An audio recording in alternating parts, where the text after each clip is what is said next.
You can keep rewriting the story of what he didn't do, or you can start writing the man you intend to be. Both demand energy. One drains, the other builds. We'll calmly confront excuses, replace them with disciplined practices, and show how responsibility becomes the father you choose when the father you needed wasn't there. There is an uncomfortable truth we do not like to speak aloud. Many men grow up without a father, and the world quietly expects that this absence will excuse them from becoming men. We see the wound, and we are tempted to call it destiny.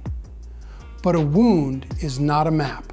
Fatherlessness is real. It leaves a mark on a boy's appetite for approval and on his sense of direction. Yet it does not remove his responsibility to build himself into a man. In fact, it intensifies it. The tension is this: you did not receive what you needed, and nevertheless you must become what you needed. No one deserves to be left without a father, but no man is served by remaining a boy because of that absence. Many wait for someone to appear with a last name, a wallet, a handshake, and a promise to guide them. And sometimes, by grace, a mentor does step in. But there is a more reliable path available to every man: to adopt standards as a kind of father, to allow discipline to do the shaping a father would have done, and to seek out, with humility, men and wisdom that can fill in what was missing. You will hear people say, "I can't be what I didn't see." And there is truth there. But here is the other truth. You can become what you decide to practice daily, even if no one modeled it for you. It is slower. It is often lonelier. It is possible. Fatherlessness is a wound, not a life sentence. Your responsibility remains. Standards and discipline can stand in as a father, and mentorship can be sought, not waited on. I learned to shave on my own. The first razor I bought was cheap, and I nicked my jawline because I pressed too hard, trying to hurry through what should have been done slowly. There was no hand to steady mine, no voice saying, "Go with the grain, respect the blade." It sounds trivial, but 1,000 small absences like that become a quiet loneliness. The missing instructions pile up: how to shake a hand firmly, how to stand when meeting someone older, how to leave a room better than you found it. My father was not around when I needed those things. I carried a vague anger for years, and it made me sloppy.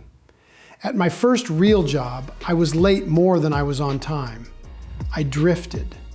I resented the men who corrected me. I thought correction was an attack. One winter morning, I stood at a bus stop with a thin coat and thinner excuses. An older mechanic stood beside me. He watched me with the detached interest of a man who has seen young men like me come and go. On the bus, he sat across from me and said, "If you want to stop pretending that your life is an accident, start by showing up 10 minutes early. 10 minutes are not much, but they prove who you are to yourself." It was small. It was not a speech, but I decided to try. I began to set my alarm 30 minutes earlier. I put my clothes out the night before. I learned the routes. That mechanic told me later that torque matters. Tighten things too hard and you strip threads. Too loose and they fail. I wrote that down. It turned into a kind of creed. Apply the right pressure. The right pressure looked like going to bed when I said I would. It looked like keeping quiet when I wanted to defend myself. It looked like reading a chapter of Proverbs each morning and wrestling with the words like a man reading mail sent to him from a father he never knew. That season felt like becoming an apprentice to standards. I made a little card I kept in my wallet. No one owes you a map. Build one. I asked an older man at church if I could buy him coffee and ask him how he handled anger when he was my age. He was surprised by the question, but he answered it. I failed many days. I succeeded some. Over 90 days of quiet effort, something happened. Not a transformation you could see in the mirror, but a steadiness I could feel when I kept a promise to myself. I still wish I had received what I did not, but I am grateful for what discipline gave me when no father did. A sense that a man can hold himself to a line, and that the line holds him together. A simple discipline, showing up early, became a pivot. Mentors were found, not waited on. Apprenticeship to standards created steadiness. Modern culture is skilled at selling ease, and ease is rarely the friend of becoming. When a culture treats comfort as a right and appetite as a compass, a fatherless man will drift toward whatever feels like relief. The algorithms know what we crave. They give us endless affirmation without accountability, community without commitment, outrage without action. They promise identity without the slow work of building character. We have almost no shared rites of passage. A boy can drift from childhood into an extended adolescence without ever being invited into costly responsibility. He can scroll through counterfeit tribes, each one offering a loud sense of belonging that evaporates the moment he logs off. He can seek intimacy in pixels rather than presence, which deadens the courage that real love requires. He can laugh at fathers on television and think it's a harmless joke, not noticing that the joke has shaped him. Culture does not intend to be your father, and even if it did, it cannot be one. It can raise your appetite. It cannot raise your standards. It can monetize your attention. It cannot teach you restraint. It can reward you for broadcasting your pain. It cannot honor you for quietly doing what is right when no one is looking. So if you grew up without a father, understand this. The tide you feel pulling at you every day is not neutral. It drifts you toward passivity. To become a man, you will need to swim against it on purpose. This is not cause for complaint or bitterness. It is a call to design your life with edges, to impose on yourself the structure you did not receive, to choose voluntary resistance in a world that offers non-stop relief, to refuse to be managed by your impulses. A father would have set walls and taught you how to carry weight. You can still set walls, and you can still carry. Modern culture monetizes passivity and comfort. It offers counterfeits, not formation. You must impose structure and choose resistance. Let's turn this from reflection into structure. What follows is a framework, simple, clear, and demanding. Take what you need, add what fits your life. The point is not perfection. The point is to build a daily architecture that quietly shapes you into a man who can be trusted. 1. Write a code you can carry. In 150 words, write who you are, what you are committed to, and who you serve. Read it aloud every morning before you look at your phone. Keep a copy in your wallet. Include 3 lines that are non-negotiable standards, such as, I tell the truth, I finish what I start, I leave every room better than I found it. 2. Establish 4 daily anchors.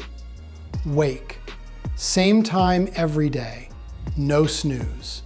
Make your bed, splash cold water on your face. Step outside for 2 minutes of light and breath. Work. Identify the 3 most important tasks for the day. Block 2 deep work sessions without a phone. Arrive 10 minutes early. Close the day by writing down tomorrow's first task. Body. Strength train 3 times per week. Walk daily. Stretch 10 minutes. Eat simple, unprocessed food. Hydrate. Aim for 8 hours of sleep. Reflection. 10 minutes of silence. A brief journal entry. What you did well, what you did poorly, what you will do next. 1 paragraph of gratitude. 3. Practice voluntary resistance. Fasting. Once a week, fast from dinner to dinner. Drink water. Learn that hunger is not an emergency. Cold. End your shower cold for 60 seconds. Breathe. Become comfortable being uncomfortable. Digital. 1 day a week, no social media. Remove social media apps from your phone. Use them only on a computer. Chosen difficulty. Once a day, take the harder option on purpose. Stairs instead of elevator. Carry your groceries. Park farther away. Take the seat that gives others comfort instead of yourself. 4. Seek apprenticeship and brotherhood. Mentors. Identify 2 older men you respect at church, work, or your community. Ask concise questions. Offer to help them with something they do. Take notes. Do not waste their time. A weekly table. Gather 2 to 4 men once a week for 1 hour. Share wins and losses. Read a chapter of Proverbs together. Set 1 action each. Close in prayer. No complaining, no gossip, no fixing each other's lives. Just truth and commitment. 5. Build a craft. Choose 1 skill that requires patience and precision. Woodworking, coding, cooking, writing, mechanics. Set a 100-hour apprenticeship for yourself over the next 3 months. Track your hours. Show your work to someone better than you and ask for critique. 6. Order your finances. Use the 10-10-80 rule. Give 10%, save 10%, live on 80%. If you cannot, adjust your lifestyle. Pay off high-interest debt with urgency. Track every expense for 30 days. Cancel subscriptions you do not use. Start an emergency fund of $1,000, then build to 3 months of living expenses. 7. Guard your integrity. Remove pornography from your life. Use a filter if needed. Tell 1 trusted man about your commitment. Replace the habit with reading, training, or service. Set boundaries in relationships that honor both people and your values. Speak the truth. Keep confidences. Do not exaggerate. 8. Serve and lead quietly. Choose 1 place to serve weekly: a school, a shelter, a team. Show up early. Offer to do the unglamorous tasks. Leadership is service with a standard. At work and home, practice small leadership. Be the last to eat, the first to carry, the one who checks that the door is locked, the one who turns off the lights. 9. Keep a disciplined ledger. A small notebook with check boxes for your anchors. Review weekly, no self-shaming, only data and adjustments. When you miss, begin again the next hour. 10. Create your rite of passage. Plan a 24-hour solo challenge, a hike, a silent retreat, a day of manual work without distraction. Write a letter to your future son or your future self. State what you will be for him. Carry that letter with you. These practices are not punishments. They are training, chosen constraints that build capacity. A fatherless man often waits for a voice to tell him what to do. Here it is. Choose the narrow path daily. It will carry you farther than any temporary comfort ever will. Build a simple, demanding structure. Code, Anchors, resistance, mentorship, craft, integrity. Use a ledger. Design a rite of passage. Let training father you. Some men hesitate when faith is mentioned because their idea of father is tangled with absence or anger. But Scripture offers something different and healing. God described as Father of the fatherless and protector of widows. Psalm 68:5. That is not a metaphor for distance. It is a promise of presence and care. If your earthly father did not or could not stand watch over you, there is still a Father who can meet you in the quiet, who can give you an identity that is not borrowed from performance or approval. The book of Proverbs begins, "Hear, my son, your father's instruction." And it reads like a steady hand on your shoulder, pointing out the boundaries that keep a boy from turning into a fool. If you have lived without a father's instruction, Proverbs can become a daily voice of fatherly counsel. Read the chapter that corresponds to the date. Do not rush. Pick one line to carry through the day. Let those words lay rails for your conduct. There is another passage in Hebrews that says, "For the Lord disciplines the one he loves," which reframes discipline not as punishment, but as fatherly care. The training you choose today, the early rising, the honest work, the restrained appetite, is not to make you lovable. It is fruit of being loved by a Father who wants you strong. The point is not to earn what you lacked. It is to become a man who can give what you did not receive. Prayer is not weakness. It is alignment. A simple prayer at dawn can be this: Father, teach me to be a son so I can be a father, first to my habits, then to my household, then to my community. You may not yet have children, but you already have a legacy. Every choice you make fathers your future. Every promise kept becomes the inheritance you will hand to someone else, even if it is only a younger man who is watching you and learning how to stand. Tonight, when the noise fades and the easy distractions reach for you, step outside if you can. Feel the air on your face. Place your hand over your chest. Breathe slowly. Do not look for a grand feeling. Do not look for a sign. Instead, remember this: you can be fatherless without being directionless. You can be wounded without being defined by the wound. You can be formed by the standards you choose and the God who knows your name. Ask yourself 3 questions in the quiet. What one practice will I do tomorrow morning that proves my commitment to becoming a man of order? Which man will I ask for guidance this week? And what specific question will I ask him? What comfort will I lay down for the next 30 days so that my character can grow? Then write the answers. Put them where your eyes must see them when you wake. Your life does not need more noise. It needs weight. Add weight to the bar of your day. Waking when you said you would. Doing what you said you would do. Honoring what you said you would honor. The world is noisy with men who broadcast intentions, and quiet with men who keep them. Choose to be one of the quiet ones, whose actions speak for him. You may feel alone in this. You are not.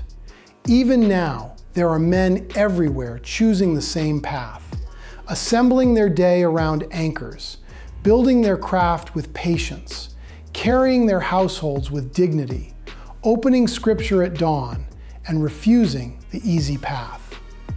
If you cannot see them, become one. Others will find you by the life you live. To help you begin, I've put a 30-day discipline rebuild in the description. It is a simple structure: daily anchors, a short reading, a small voluntary resistance practice, and a weekly check-in.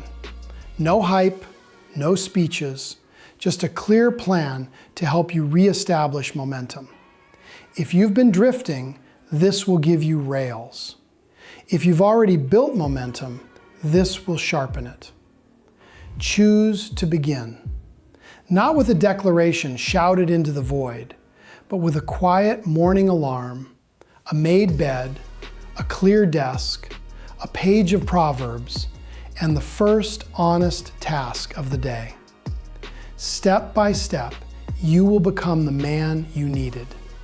And one day, without a microphone, without applause, you will hand that steadiness to someone else and call it what it is: a legacy.